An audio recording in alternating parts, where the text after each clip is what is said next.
जय श्री कृष्ण। श्रीमद् भगवद गीता के द्वितीय अध्याय सांख्य योग में एक बार फिर आपका स्वागत है। अब तक हम इस अध्याय से 40 श्लोक पढ़ चुके हैं। पिछले 10 श्लोकों का मुख्य भाव था समता। कहना था कि जय पराजय, हानि लाभ, दुख सुख में यदि मनुष्य समान रहता है तो इससे बढ़कर कोई और बात कल्याणकारी हो ही नहीं सकती। यह भाव कर्म योग से भी बड़ा बताया गया है। तो पिछले 10 श्लोकों के भाव को एक बार संक्षेप में सुनते हैं। फिर देख कर निज धर्म हिम्मत हारना अपकर्म है। इस धर्म रण से बढ़ नक्षत्रिय का कहीं कुछ धर्म है। रण स्वर्ग रूपी द्वार देखो खुल रहा है आपसे। यह प्राप्त होता क्षत्रियों को युद्ध भाग्य प्रताप से। तुम धर्म के अनुकूल रण से जो हटे पीछे कभी, निज धर्म खो अपकीर्ति लोगे और लोगे पाप भी। अपकीर्ति गाएंगे सभी फिर इस अमिट अपमान से। अपकीर्ति सम्मानित पुरुष को अधिक प्राण पयान से। रण छोड़कर डर से भगा अर्जुन, कहेंगे सब यही। सम्मान करते वीर वर जो तुच्छ जानेंगे वही। कहने न कहने की खरी खोटी कहेंगे रिपु सभी। सामर्थ्य निंदा से घना दुख और क्या होगा कभी। जीते रहे तो राज्य लोगे, मर गए तो स्वर्ग में। इस भांति निश्चय युद्ध का करके उठो अरे वर्ग में। जय हार लाभा लाभ सुख दुख सम समझ कर सब कहीं। फिर युद्ध कर तुझको धनुर्धर, पाप यूं होगा नहीं। है सांख्य का यह ज्ञान अब सुन, योग का शुभ ज्ञान भी।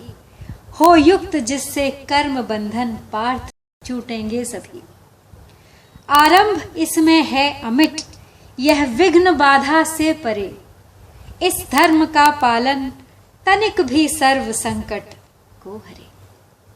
प्रारंभ करती हूं 41वां श्लोक। व्यवसायात्मिका बुद्धिरेकेह कुरु नंदन। बहुशाखा ह्यनन्ताश्च बुद्धयो व्यवसायिनाम्। अर्थ है, हे कुरुनंदन, इस सम बुद्धि की प्राप्ति के विषय में निश्चय वाली बुद्धि एक ही होती है। जिनका एक निश्चय नहीं है, ऐसे मनुष्यों की बुद्धियां अनंत और बहुत शाखाओं वाली होती है, यानी बहुत इधर उधर विचरण करती है, एक ध्येय नहीं होता। परमात्म तत्व को प्राप्त करने का जो एक निश्चय है उसका नाम है व्यवसायात्मिका बुद्धि। तो व्यवसायात्मिका बुद्धि एक क्यों होती है? क्योंकि इसमें सांसारिक वस्तु पदार्थ आदि की कामना का त्याग होता है। यह त्याग एक ही होता है, चाहे धन की कामना का त्याग करें, चाहे मान बड़ाई की कामना का त्याग करें।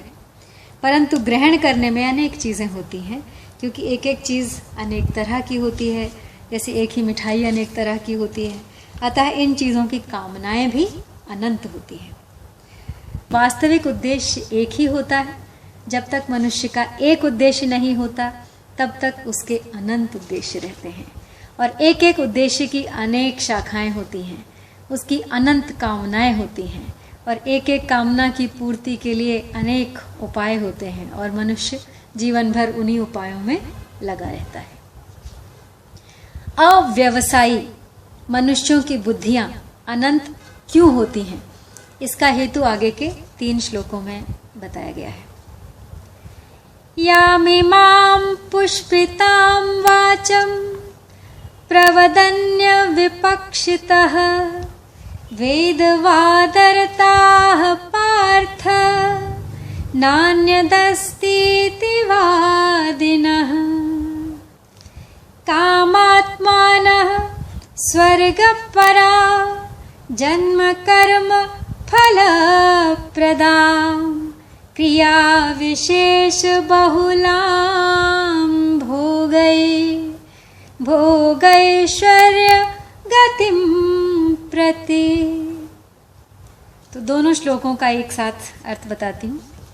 हे पृथानंदन, जो कामनाओं में तन्मय हो रहे हैं, स्वर्ग को ही श्रेष्ठ मानने वाले हैं, वेदों में कहे हुए सकाम कर्मों में प्रीति रखने वाले हैं, भोगों के सिवाय और कुछ है ही नहीं जिनके लिए, ऐसा कहने वाले हैं, वे अविवेकी मनुष्य इस प्रकार की जिस पुष्पित दिखाऊ शोभायुक्त वाणी को कहा करते हैं, जो कि जन्म रूपी कर्म फल देने वाली है तथा भोग और ऐश्वर्य की प्राप्ति के लिए बहुत सी क्रियाओं का वर्णन करने वाली है। कामात्मनः यानी वे कामनाओं में इतने रचे पचे रहते हैं कि वे कामना रूप ही बन जाते हैं।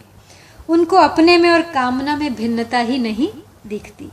उनका तो यही भाव होता है कि कामना के बिना आदमी जी नहीं सकता, कामना के बिना कोई भी काम नहीं हो सकता, कामना के बिना आदमी पत्थर की तरह जड़ हो जाता है, उसको चेतना भी नहीं रहती। ऐसे भाव वाले पुरुष को कामात्मानः कहा गया है। तो यहाँ पर स्वयं तो निरंतर ज्यों का त्यों रहता है, उसमें कभी घटबढ़ नहीं होती, पर कामना आती जाती रहती है और घटती बढ़ती रहती है। तो स्वयं यानी आत्मा परमात्मा का अंश है और कामना संसार का अंश है। अतः स्वयं और कामना ये दोनों सर्वथा अलग अलग हैं, परंतु कामना में रचे पचे लोगों को अपने स्वरूप का अलग भान नहीं होता। तो वे स्वर्ग से बढ़िया बढ़िया दिव्य भोग मिलते हैं, इस लक्ष्य की प्राप्ति में दिन रात लगे रहते हैं। तो अगला श्लोक कहता है, भोगैश्वर्य प्रसक्तानां तयापहृत चेतसां व्यवसायात्मिका बुद्धिः समाधौ न विधीयते। यानी उस पुष्पित वाणी से जिसका अंतःकरण हर लिया गया है, अर्थात भोगों की तरफ खिंच गया है और जो भोग तथा ऐश्वर्य में अत्यंत आसक्त है, उन मनुष्यों की परमात्मा में एक निश्चय वाली बुद्धि नहीं होती। तो यहाँ पे प्रभु कहते हैं कि मनुष्य शरीर में एक ऐसी विलक्षण विवेक शक्ति है जिससे वह सुख दुख से ऊंचा उठ जाए, अपना उद्धार कर ले, सबकी सेवा करके भगवान तक को अपने वश में कर ले। इसी में मनुष्य शरीर की सार्थकता है। परंतु प्रभु प्रदत्त इस विवेक शक्ति का अनादर करके नाशवान भोग और संग्रह में आसक्त हो जाना पशु बुद्धि है। कारण कि पशु पक्षी भी भोग में लगे रहते हैं, ऐसे ही अगर मनुष्य भी भोगों में लगा रहे तो पशु पक्षियों में और मनुष्य में अंतर ही क्या रहा।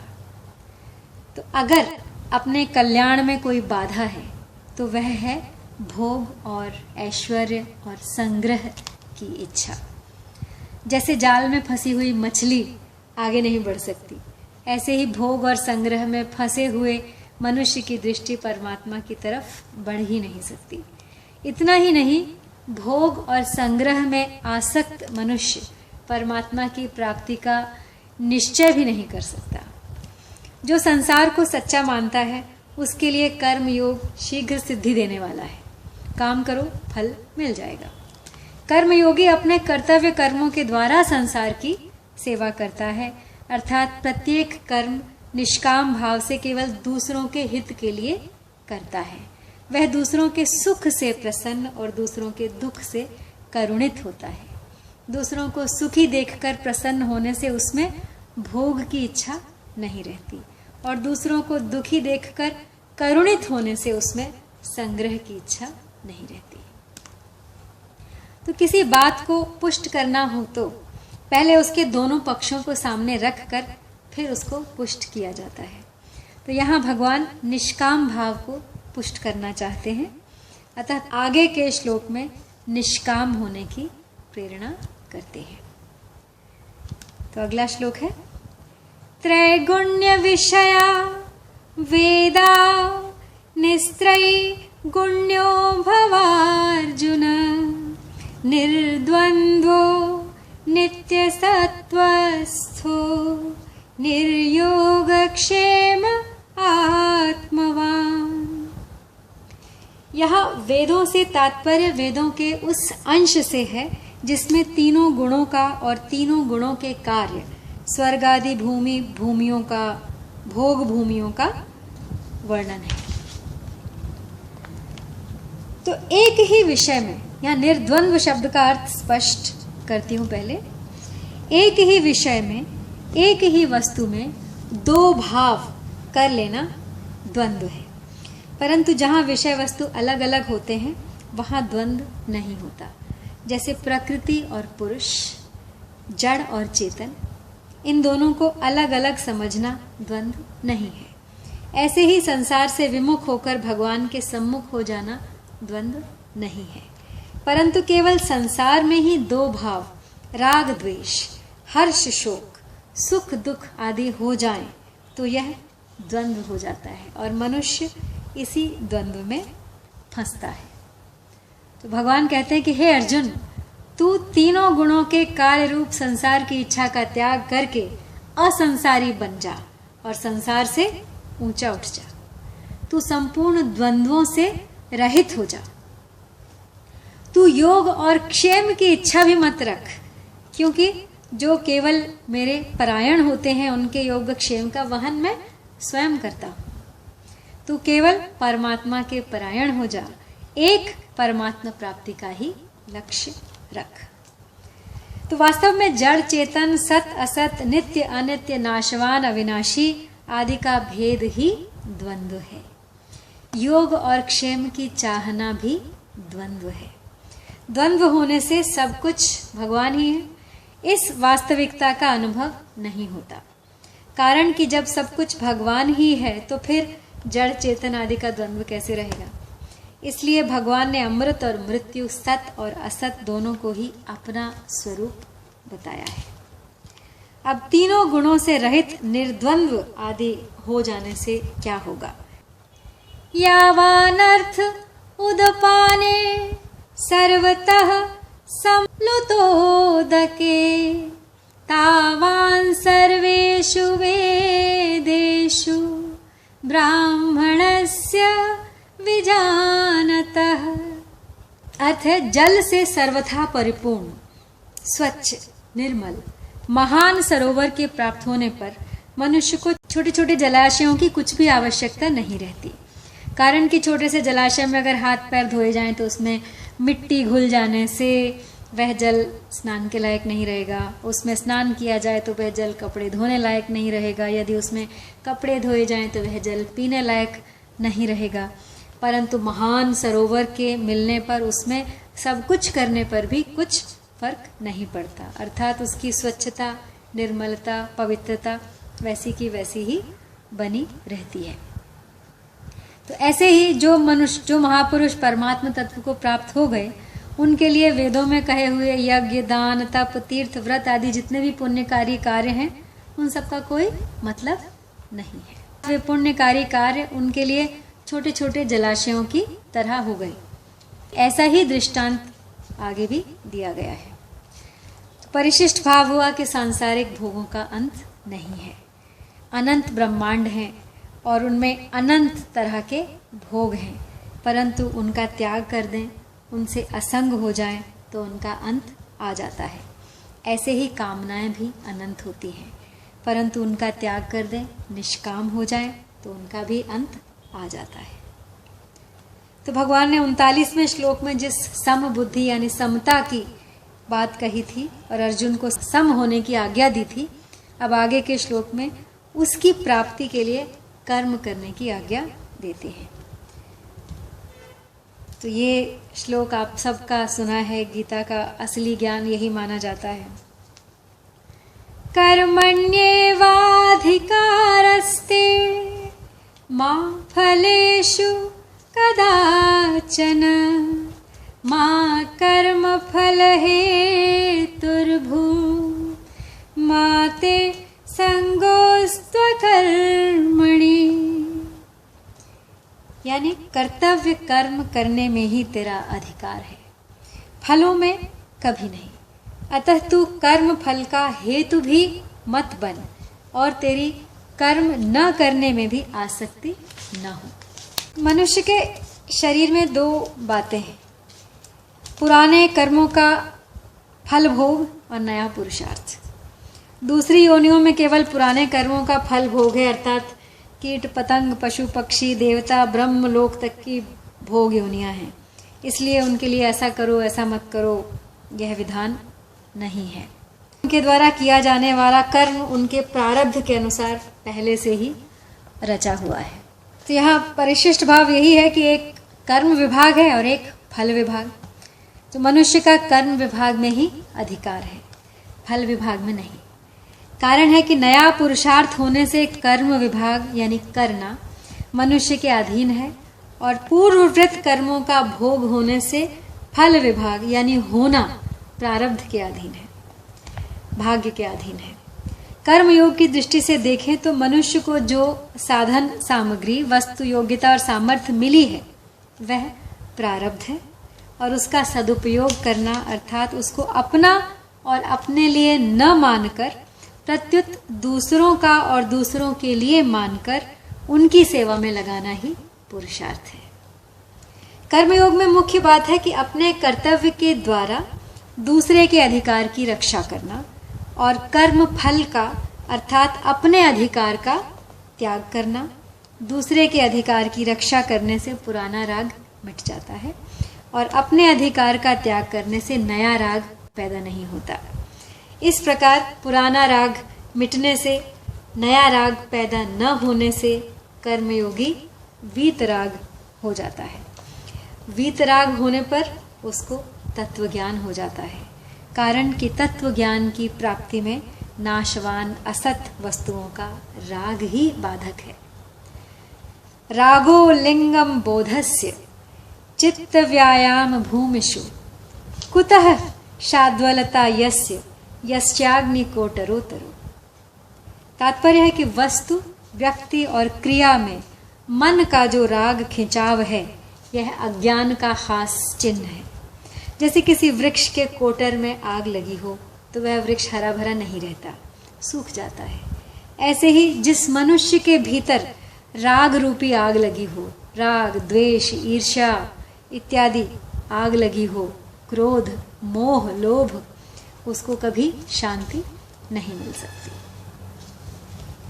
तो पूर्व श्लोक में कर्म करने की आज्ञा देने के बाद अब भगवान कर्म करते हुए सम रहने का प्रकार बताते हैं।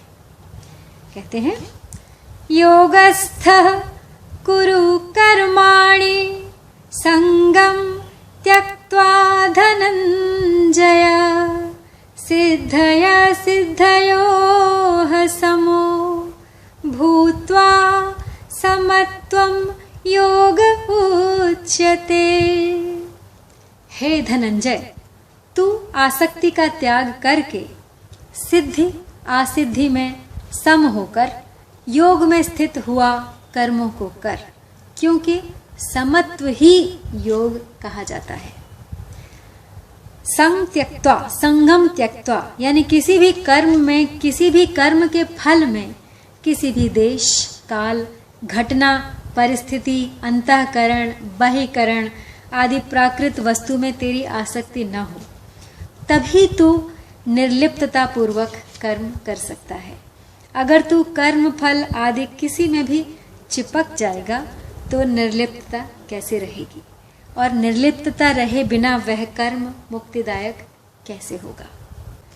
तो यहाँ 48वें श्लोक तक जिस समबुद्धि का वर्णन हुआ है, सकाम कर्म की अपेक्षा उस समबुद्धि की श्रेष्ठता को आगे बढ़ाते हुए अगले श्लोक में कहते हैं दूरेण ह्यवरम कर्म बुद्धि योगात् धनंजय बुद्धौ शरणमन्वेच्छ कृपणाः फलहेतवः। यानी समता की अपेक्षा सकाम कर्म दूर से अत्यंत ही निकृष्ट हैं। अतः हे धनंजय, तू बुद्धि समता का आश्रय ले, क्योंकि फल के हेतु बनने वाले कर्म अत्यंत दीन हैं। तो कर्म की महत्ता बताते बताते अब उन्होंने कर्म से भी ऊपर समता को बताया है। जैसे पर्वत से अणु बहुत दूर है और अणु को पर्वत के पास रखकर दोनों की तुलना नहीं की जा सकती, ऐसे ही योग से कर्म बहुत दूर है, अर्थात योग और कर्म की भी तुलना नहीं की जा सकती। कर्मों में योग ही कुशलता है। योगः कर्मसु कौशलम। इसलिए योग के बिना कर्म निकृष्ट है, निरर्थक है, बाधक है।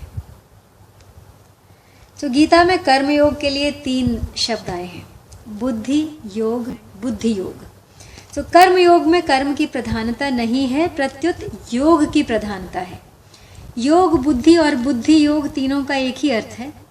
कर्म योग में व्यवसायत्मिका बुद्धि की प्रधानता होने से इसको बुद्धि कहा गया है और विवेकपूर्ण त्याग की प्रधानता होने से इसको योग या बुद्धि योग कहा गया है।